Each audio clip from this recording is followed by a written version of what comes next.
சின்னோண்டு யானை செஞ்சுருக்காங்கன்னு வேலை இல்லாமல் அது உட்காந்து மெனக்கட்டு செஞ்சு. ஆனால் அதை வேலை மெனக்கட்டு இடிச்சிருக்கானுங்க பாருங்க, அழகாக இருக்குது. அதை இடித்து வச்சுருக்கானுங்க.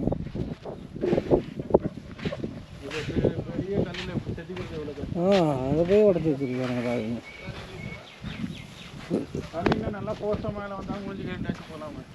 அப்படியே அங்கே பைப் இருக்குச்சு, அங்கே போய் கழுவிக்கலாம் போங்க. ஏன் சொல்ல வேண்டியதானே அங்கே தண்ணி இருக்கும் என்று மறந்துட்டேன் நான். ஃபேஸ் வாஷ் பண்ணிக்கலாம், ஃபேஸ் வாஷ் பண்ணிக்கோங்க. சார் அதுதான் பண்ணி வரேன். இப்போ தண்ணி போய் பண்ணு போ. அண்ணனா முடிச்சு வரட்டும். தண்ணி நல்லா பழிச்சு நல்லா சில்லுன்னு வரும்டா. இப்படி நானும் 3 கழுவிட்டு வந்துடுறேன். 20 நேரம் கழுவிட்டு